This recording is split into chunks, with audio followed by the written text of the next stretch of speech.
Hey, on this episode of Gen X Amplify, this is a special Fabulous Over 40 Fireside Chat edition.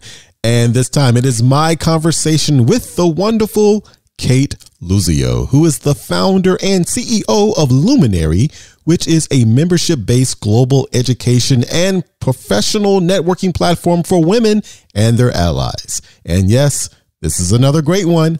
So, are you ready? Let's do it.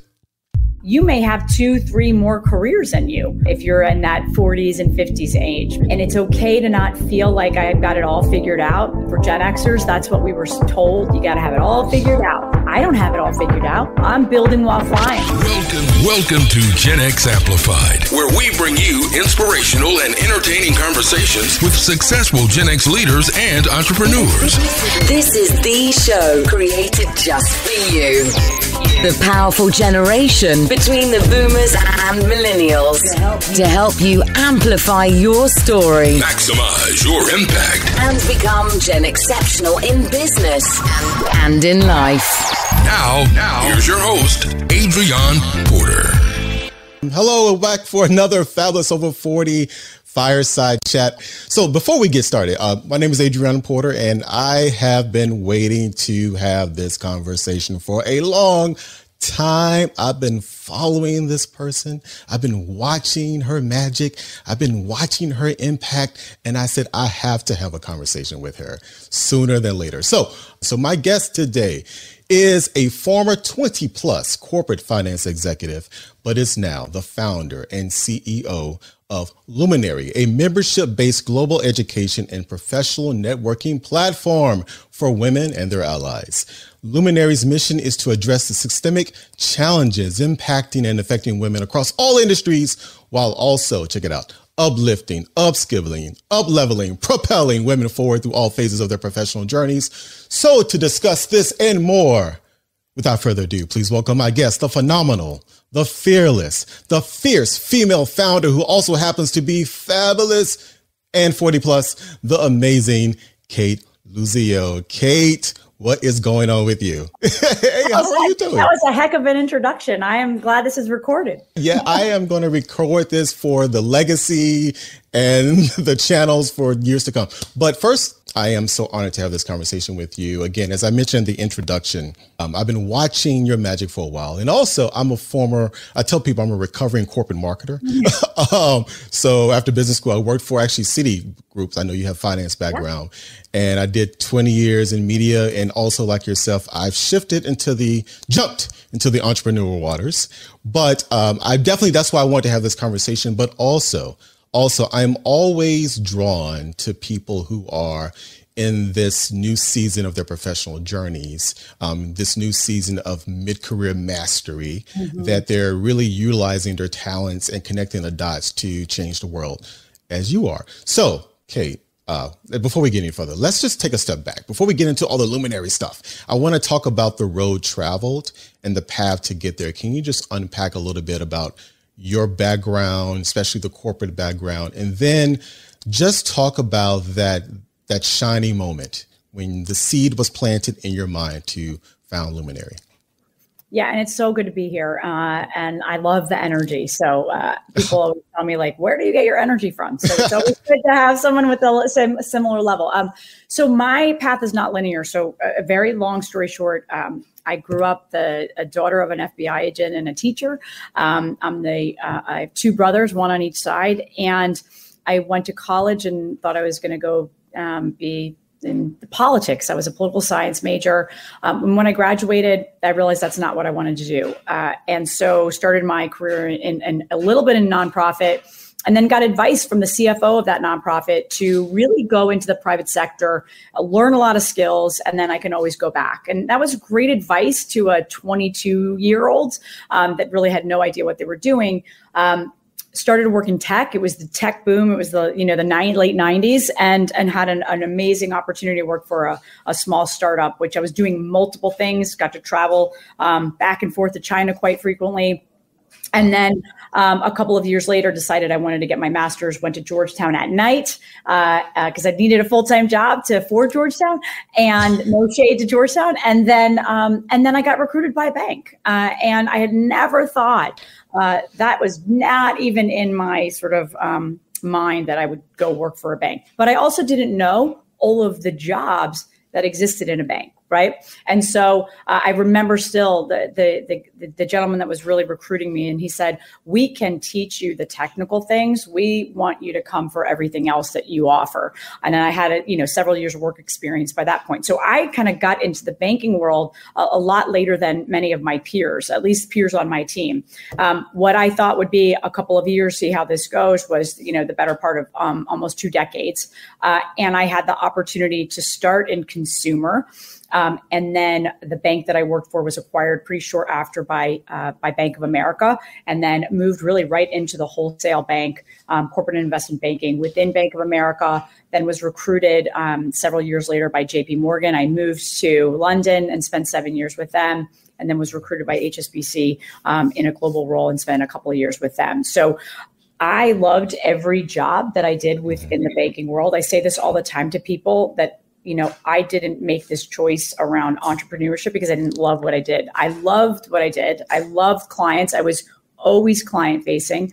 And I had the opportunity probably for the last dozen or so years of my career in finance of managing a P&L. And so it gave me a tremendous amount of skills, all of what I did in corporate that I've now leveraged and utilized in building Luminary. Oh, wow. Thank you. And I love the way you ended it off because I wanted to talk a lot more about connecting those dots. A lot of what we talk about and what I'm passionate about with respect to the things we're doing with mid-career mastery and helping people who are in this season of their lives, especially when we work with them on meaning and purpose discovery. And there's usually this glazed look sometimes, like I've had all these years of experience, I'm in my 40s or what have you, but how do I do something different? And do I just totally erase everything that I've done in the past? And I love the fact that you said, based on all the 20 plus years of experience, P&L, you still connected those dots. Before we get into specifics of Luminary, can you just talk a little bit more about that?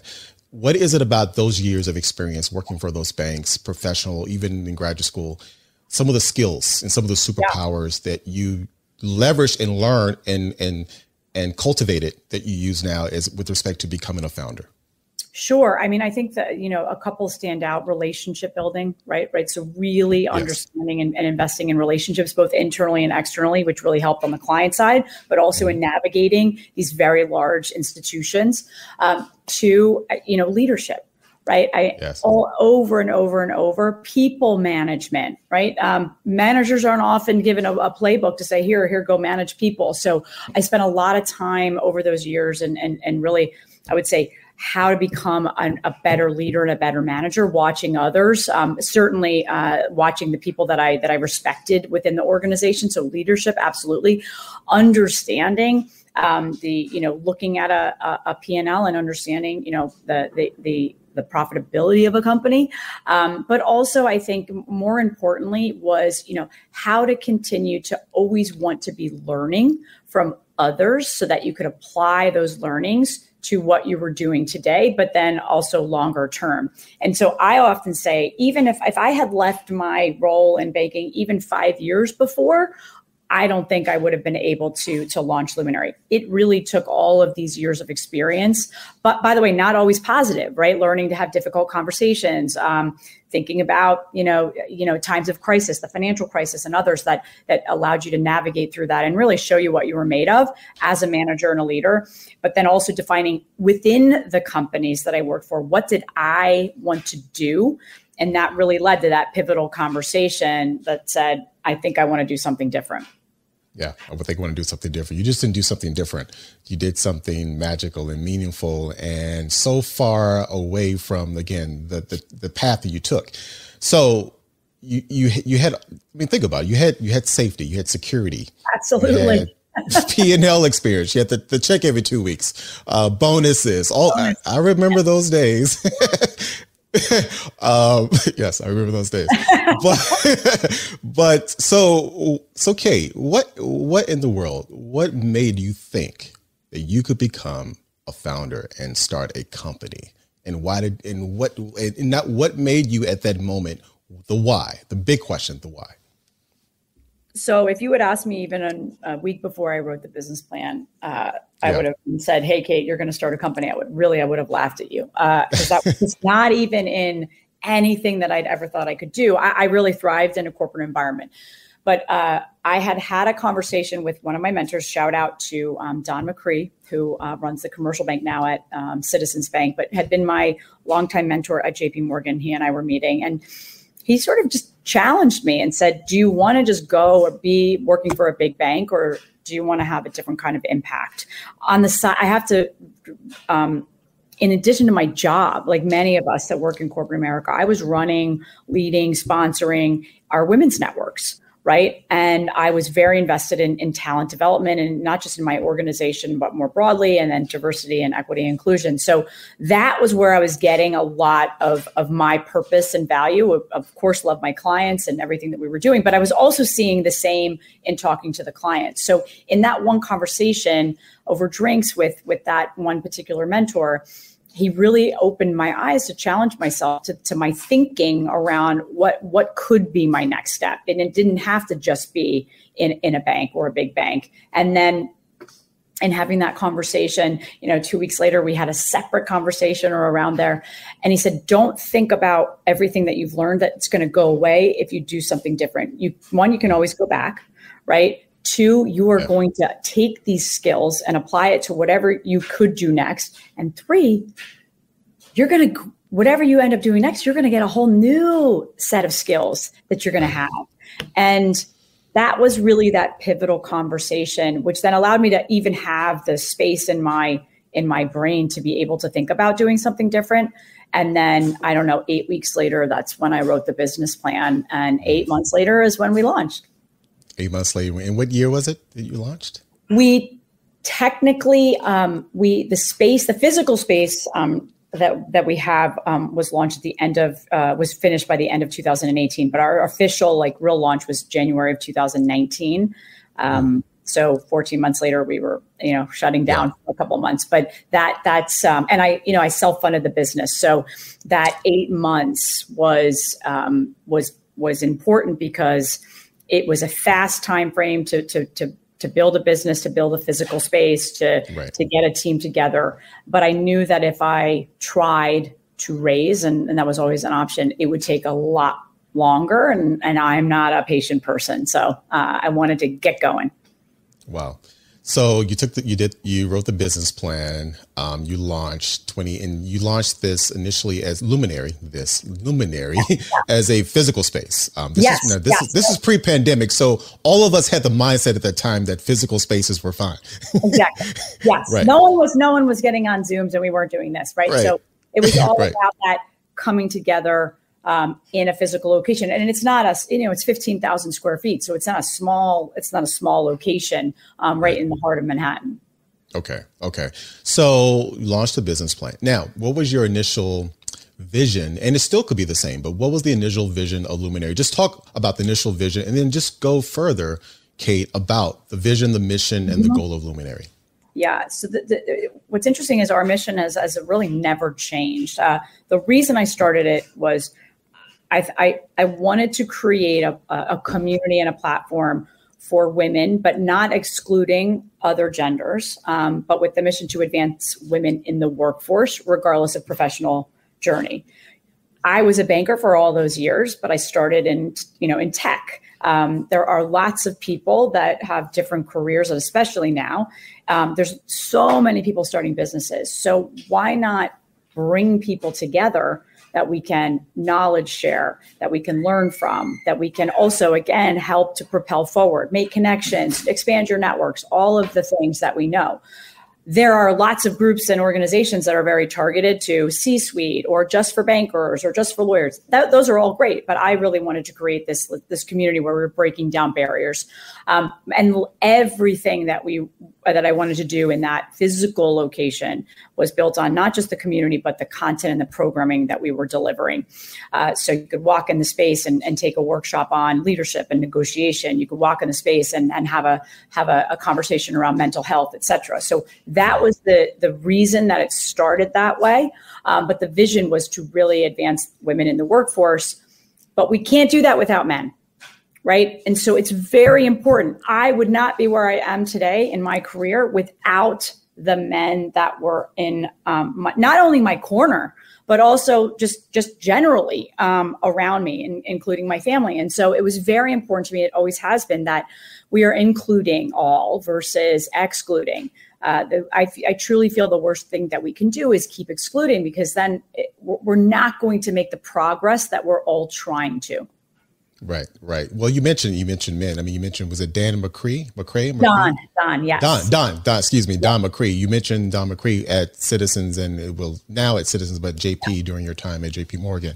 You're right. And a lot of times when we have platforms and movements that are targeted towards specific dimensions of difference, right? For obvious reasons, based on their specific and relative pain points. We got to be very careful in the wording and the presentation, because again, you can't shift movement and you can't really facilitate and amplify a movement without, allies, right? Absolutely. So I love, and it's everywhere on your messaging, your marketing. I see women and allies. Mm-hmm. And obviously in the messaging and the programming, you do have a specific target audience. And so when you mentioned the funding, because I want to talk a lot about that, or a little bit about that, because I think it's very important, because a lot of people that are watching this, that will watch this on a recording, that are targeting or that are audiences of our platforms. Like for me, Mid-Career Mastery, I work with everyone, right?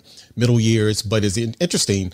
I would say my primary avatar, and I actually give her a name. Her name is Jennifer, the Gen Xer.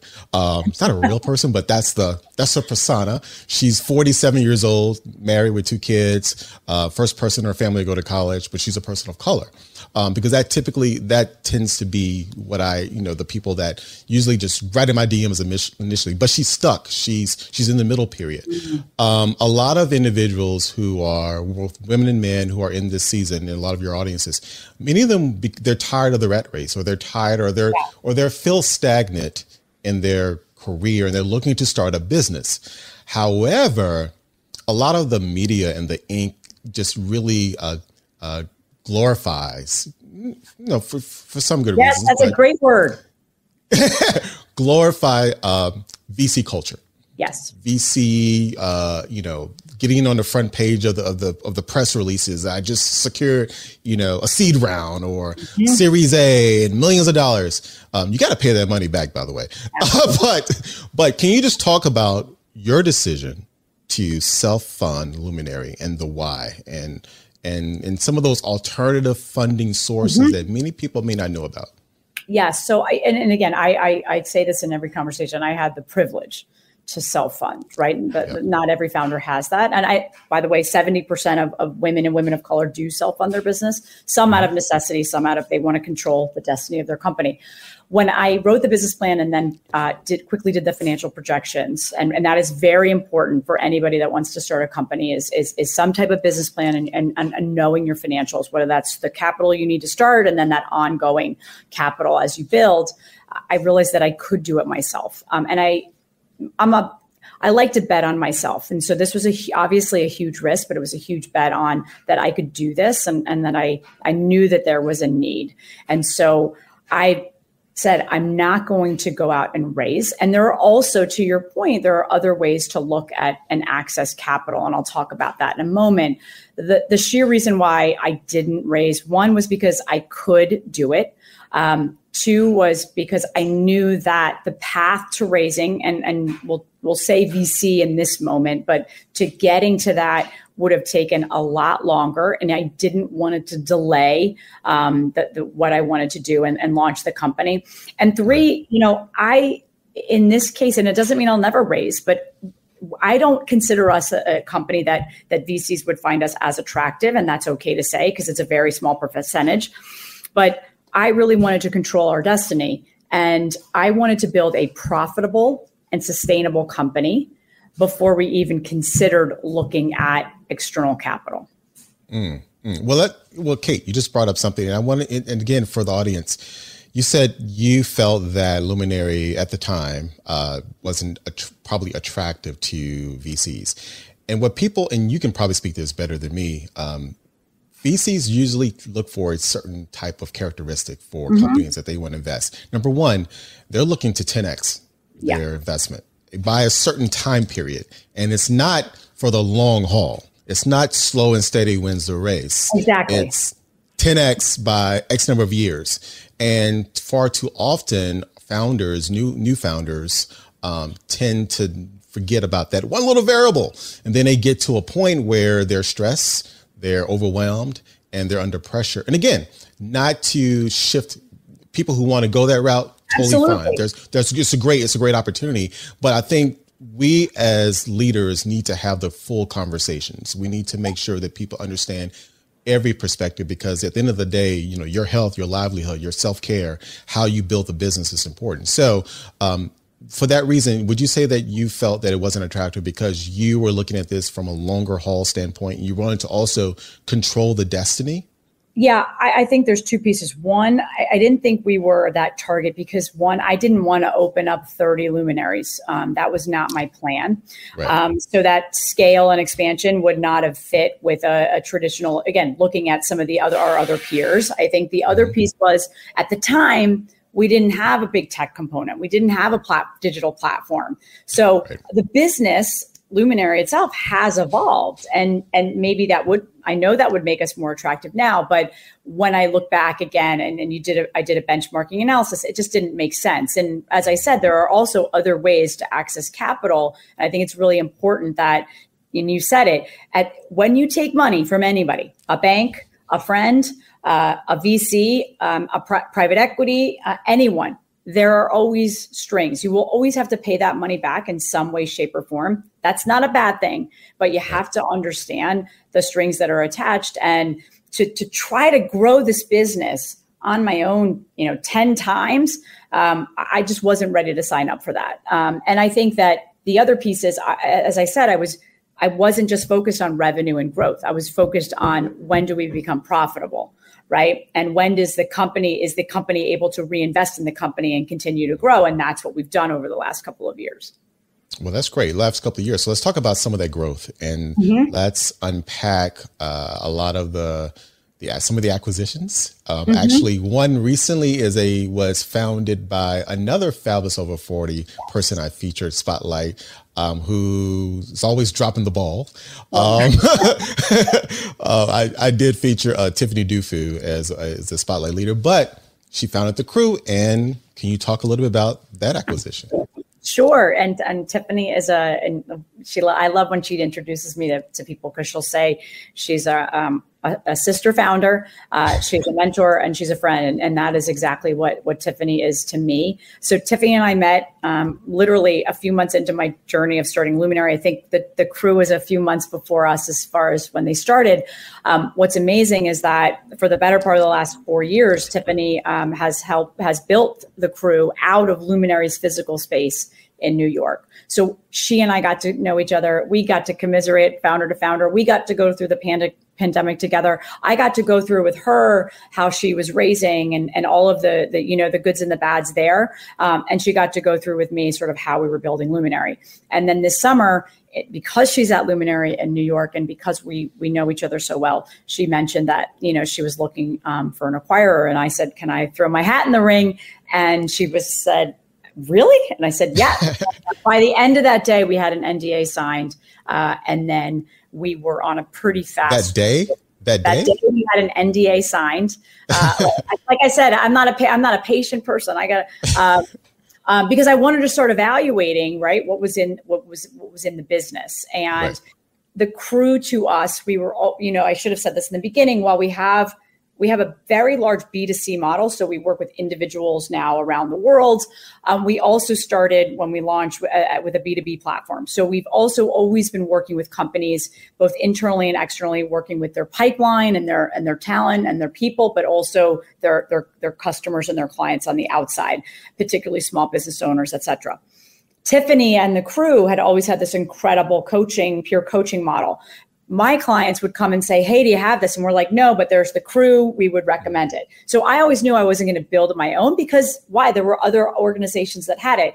In particular, one that I, really found incredible, which was the Crew. So when that opportunity came, that might be an acquisition opportunity, we've really looked at it and evaluated how that would play to our existing B2B clients. And there are about 70 companies that we work with. Can that be a new product offering for them? Absolutely. And number two, could we bring this into our B2C community, all of our individual members, and help them with supporting them by adding them to a crew? And this is that peer-to-peer coaching cohorts, tracking goals and intentions. And that was it, right? It was like, okay, we love what they do. It's so mission aligned. I know Tiffany. And so again, very expedited journey of due diligence, going through all the docs. I have a great team next to me. And then we announced that acquisition the first week of September. Yeah, I remember that announcement. That was a huge announcement. I think I actually watched the webinar you guys, yes, ladies did on about the acquisition, and Tiffany. I've been following her for a while. She's great, and I loved what she was doing with the crew. And I know it's in great hands now. It's going to flourish even more. And you're right. There's a lot of synergy that was there, and it's great that you mentioned too when you were getting inbound requests on kind of peer-to-peer coaching. Because again, this entrepreneurial race can be very competitive. Yes. But you notice, like, I'm good at what we do. We're good at what we do. Let's not try to overextend ourselves. And my sister founder, she's doing great things over there.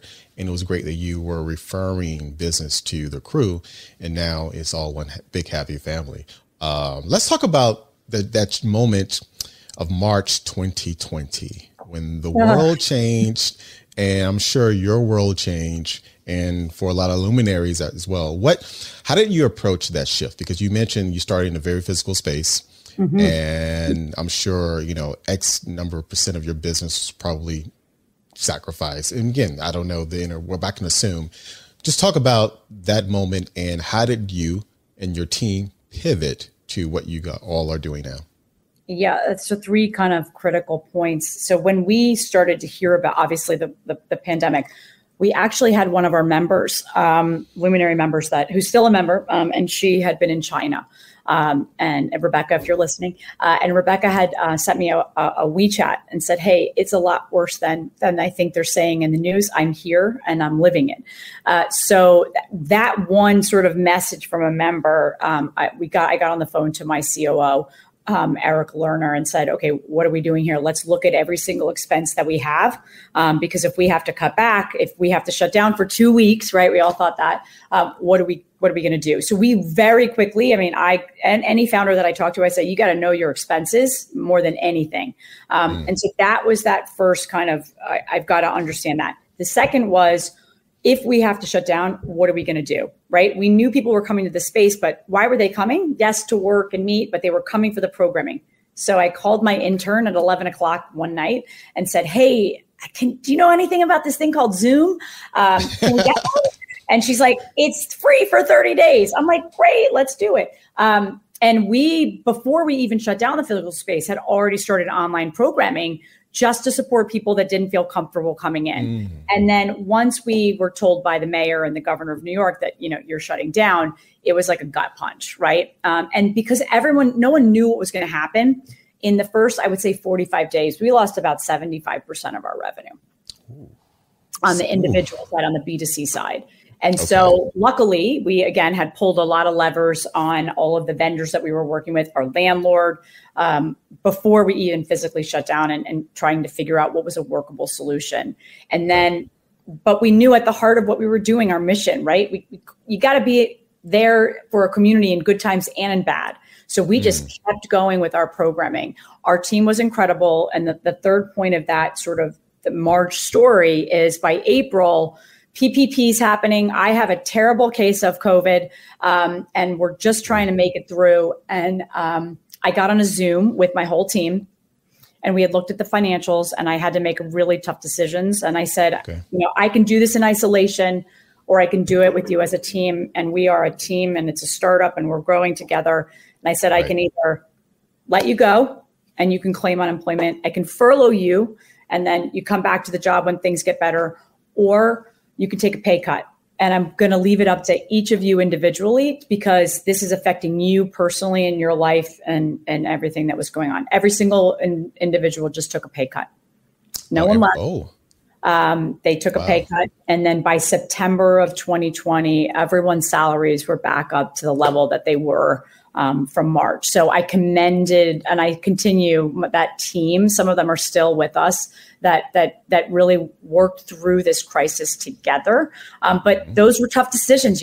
And you have to make them as a small business, as a startup, pretty quickly. And you have to be okay with those decisions. Yeah. Well, but also there are times when, rewards are in resilience and, we all went through that period, but you've expanded your offerings. I'm assuming first of all, everyone had to learn Zoom. Everyone had to learn how to be online. But would you say that your online membership component or your online presence, I'm sure it wasn't there before March 2020, but now that's a significant part of your business, would you say? Adrian, digital did not, or virtual did not even, that wasn't even a word in my business plan. So, no, because it was like everything was physical, right? It was not, we weren't thinking. And by the way, I think the pandemic was the best thing that happened to us for lots of reasons. It also gave me the space to think about innovation. Okay, if we're going to be, even if it's for the next couple of months, how do we innovate? How do we reach more people? One thing that we were doing before the pandemic, and this goes to that, thinking about the pie, and I'm very focused on collaboration and over competition. We had started a partner network of women-centric, women-forward spaces when we launched in January of 2019. So when the pandemic hit, we had about 12 partners, and that was a bit of a reciprocal membership for our members when they're traveling to different cities. That has also accelerated. I don't want to have a space in every city. That's not my goal. And by the way, there are incredible owners and operators in these cities that know the local community, that get it, that are doing it. So we now have over 30 of them. And it's this reciprocal membership. There are, I think, about 29 in the States, and then 3 or 4 outside. So if you're a space operator out there and are interested in women or minority owned, we would love that. So for us, that also was able to support those communities and amplify that. So all of that time, even just the 4 months of not being in a physical location while we were on lockdown, allowed me some time to think innovatively. It allowed us to expand the network. It allowed us to build a digital model. It allowed us to launch our fellowship program that supports women business owners and women of color business owners. And ultimately, because we were at home and everyone is so online, in 2022, we started our Luminary Live experience. So over the last 21 months, we've been in 15 cities, popping up and providing the same experience you would get if you walked into our physical space or you were online with us in cities around the country. Oh, wow. Luminary Live. So let's talk about some of those attendees, and let's talk more about the ideal luminary. And before I was going to ask you about your ideal luminary, I love this on your website. I'm actually going to put it up here. Yeah. So the definition of a luminary: a person who inspires or influences others, a guiding light and inspiration, a role model, a heroine, a leader, a legend. I love that. I love that you define. Can you just talk about that person I just described? Yeah. Yeah. And people often ask, like, how did you find, and it's really directly tied, how did you come up with a name? Yes. So I had in my apartment at the time, a giant piece of like cardboard. I'm writing a million names down because I didn't know what to call it. And I had a bunch of domains that I had already registered. What a waste of money. But, wait, I'm the same way. First of all, I'm a domain. It's you should see my GoDaddy account. I'm in a shower and I get an idea and I'm like, yeah, it's crazy. But anyway, I had all these names and I just nothing felt like, and again, I'm a gut person, nothing felt right. And then it was March again of 2018, and it was Women's History Month. I'm on the board of Girls Inc. and I had posted something on my LinkedIn about women and girls and leadership. And a gentleman from JP Morgan in India, who I'd never met, DM'd me on LinkedIn and said, you don't know me, but I've followed you since you were at JP Morgan. I followed you since you've left. And I just want to say everything that you're doing, you're really such a luminary. Wow. And that was it. That was the Oprah moment. That said, what? Right. And then I Googled it, right? I wanted the exact definition. And I said, this is the community I'm building of these people. And that was it. And then I, started Googling all the different domains, and luminary is a hard word, but so that was it. And for me, but I like we are luminary. Yes. Yes. It's a call to action too, right? I mean, everything that we do, we want you to always be thinking about others and obviously thinking about yourself and your career and how you create your own version of success. But at the end of the day, none of us do anything alone, right? We do it together. We do it with our network around us. And that network at our Luminary happens to be made up of incredible role models and leaders and legends and those that inspire me every single day. And that's the true essence of what we were trying to build from the beginning. Well, you're building it. It's been built. It's staying firm. And so let's talk about kind of the synergy between my passion and what you're offering, because, just based on just the sheer numbers again, and I've seen a lot of your solutions and the programming, and you talk a lot about reinvention. You talk about starting a business, being stuck. I love your content. Even your articles, Fast Company, are older workers being optimized out of careers. Yeah. I saw that and ding.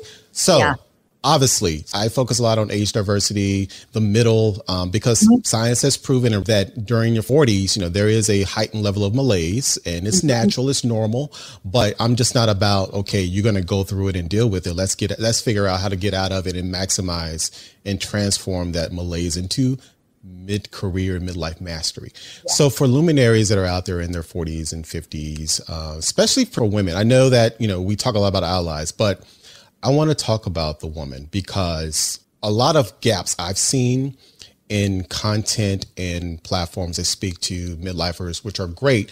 One of the things I try to also focus on and fill the gap is talk about intersectionality. And so, the tripleisms I like to say that, yes, you're over 40, but what if you're over 40 and you're a female? What if you're over 40 and a female and a person of color? You're dealing with heightened dynamics. Can you just, for the audience and for that luminary who is in this season of their lives, what I call the magical middle, where how can they propel their career? What tools, in addition to what you offer at Luminary, can they use to help them get unstuck, to minimize the malaise and maximize the happiness, especially in this mid-season of their lives? And I love that it's not just, and I want to say not just mid-career, midlife for as far as age, but what you deemed as the power middle, right? Even middle management. The power middle. Can you talk more about that? Yeah, so a couple of things on the middle, and I love the magical middle. We love using the power middle, because I think the middle is often used in a negative way. Now, there still is the messy middle and the frozen middle, and there are people that are wanting to get up and they can't. They're hitting the glass ceiling, or all of the different ways we know that's happening. But there's one big point of the power middle that I want to raise, and then I can talk a little bit about what my advice around that, and if you're stuck, et cetera, is that not everybody wants to get to the C-suite in their career. Not everybody wants the responsibility of being an executive or a senior leader. And for us, in particular for women, and I think women of color, kind of telling them the only route of success is if you make it to the C-suite is fundamentally wrong. Because you're telling someone the only way to success, the only way you'll be a success is if you get here. There are lots of people within that power middle that are very happy with what they're doing. They've prioritized other things over everything in their career. They're looking more at purpose. They want to work for companies that have values, et cetera. It doesn't mean that they're not ambitious. It doesn't mean they're not driven. It doesn't mean they don't want opportunity. But their ultimate goal isn't getting to, the C-suite. And by the way, that's okay. but we still have to invest in those people and not consider them, well, they're not rising stars and they don't want to keep going, so we don't need them. By the way, you need them more because that is the bulk of the workforce, right? And for those that are wanting to do more, let's help them. And so, when I think about this period of life, right, and I'm now 48, it's such a critical point in time for many people, but not just women, where your age and stage. Some people in this time frame might have young children. Some may be sending them off to college and they're empty nesters. Some may have none, right? They may be caregiving for their parents. And so I think the biggest thing that I would say is you've got to really, as you're figuring out that next step, and there are so many people in this position, the power of your network, right? So utilize your network in a way where you're asking questions, you're thinking thoughtfully about things that make you excited. Where do you want to have impact? What are the skills that you bring to the table, but what are the skills you also want to learn? The second piece is again, that purpose, right? Do you want to have purpose in what you're doing? And figure out what that purpose is, right? And it could be many things. For me, that purpose is advancing women. That purpose is helping women to navigate their careers in corporate America. That purpose is to help women understand how to run their business and be successful at it. And then the third is priority. Where are your priorities at this point in your life? What are your priorities? What's most important to you? And really reflect on where you want to go. You may have 2-3 more careers than you if you're in that 40s and 50s age, because we know people are working longer. But for what you want to do now, and it's okay to not feel like I've got it all figured out. I think for Gen Xers, that's what we were told. You got to have it all figured out. I don't have it all figured out. I'm building while flying this business, right? But really figuring out that what's your priority, that purpose, and then leveraging the networks that you've built and around you, and find new networks and new communities to tap into for sources of inspiration, but for sources of connection, for introduction, for advice, and really seek that out. Yeah, purpose, priority, and I love you talked about their networks and community and relationships. That is so important, and what I like to amplify from the top of the hills and the mountaintops, and you've done it so eloquently, is when we're in this middle season of our lives, your 40s, your 50s, we underestimate the extensive networks. I mean, yeah, we may not have talked to certain individuals in years, but over the period of time throughout your career, you've built an extensive network. You've actually built an extensive quiver of skills and tools. And so tap into that. But that's where the power of community comes into play. That's where other people can see those blind spots that you may not see because you're so focused, you're so busy, you're possibly taking care, you're sandwiched between aging parents and young Gen Zs that are running around with hoodies on their head in 90-degree weather. And, you're sandwiched, and we're dealing also, especially for women, with, whether it's menopause or gendered ageism, affects them different than men because, even though, yes, they may not be aspired to be in the C-suite, some people, but there does come with that a certain level of bias. And so you have all these external factors, but that's where the power of your community, that's where the power of safe spaces and places and psychologically safe communities such as Luminary can really be the gem through this period.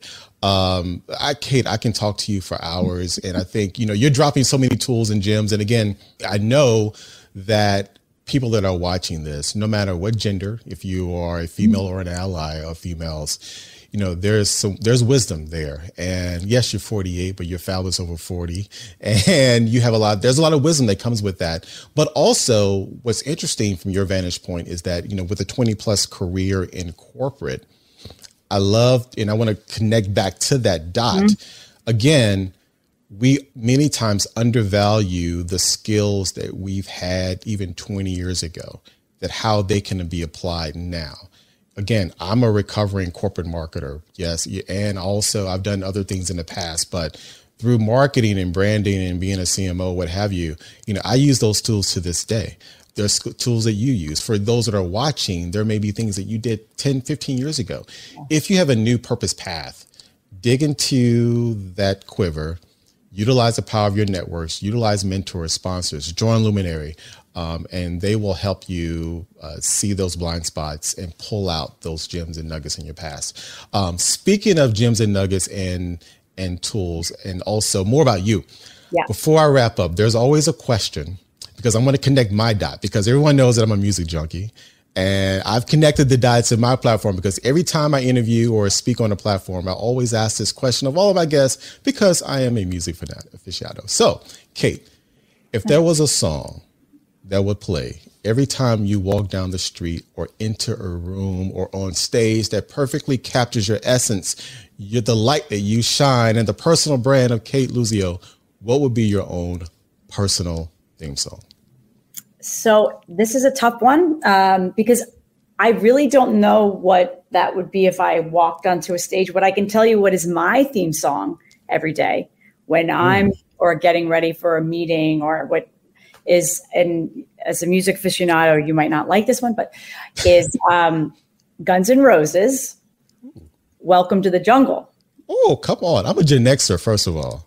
And so, yeah, I mean, I've seen them a couple times, and that for me, because it just got, I mean, for me, it's, if you really listen to the words, right, it's it's showing up every day.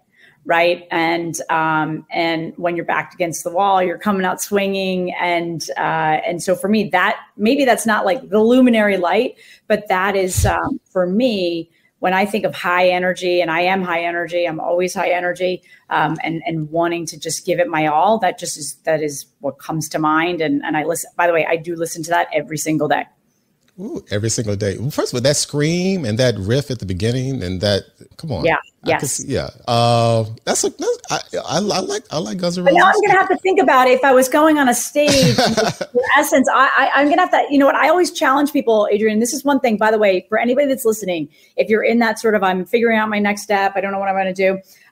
Oftentimes we think of all of the feedback we've gotten over our career, and we focus on the negative, right? Instead of thinking about playing to our strengths. Think of one word that your colleagues or your manager would use to describe you, right? That just that one word. And so I do this in lots of the different workshops that I teach, but there's the amazing words that come out. What I need to do is now ask that of, if somebody were to think of that theme song around you. Yeah. So that's my homework. That's your homework. That's great. Actually, that's one of the things we do in the Mid-Career Mastery Workshop when it comes to meaning discovery, is because it helps people connect those dots. And again, when you because music is a universal language, and what song would play, but I love the one word exercise. Yeah. Cate, this has been an amazing conversation. Again, one of the many reasons why I wanted to first spotlight you in the Spotlight series is, again, because I'm always looking at individuals who are, obviously in that magical middle season of their lives, who are creating impact, meaningful and massive impact. And I'm even more intrigued when they have shifted and pivoted and reinvented and reframed their pathway from corporate to this with a purpose path. And so I thank you so much for allowing me to, beyond the spotlight, is what this fireside chat is about, to unpack those gems, those nuggets. Before we leave, are there any other just words of advice or just key item you want to share with the fireside chat audience? And then also, in addition to that, how can everyone keep up with what you're doing and what Luminary is doing? Sure. I think it's a hard time in the world right now. Not that it's not ever a hard time, but I think, that purpose and priority and obviously figuring out your path is key. I always say especially to women of color, people, keep your head up. Don't keep your head down. Don't put your head down. Keep your head up, be visible, be engaged, and keep working at it.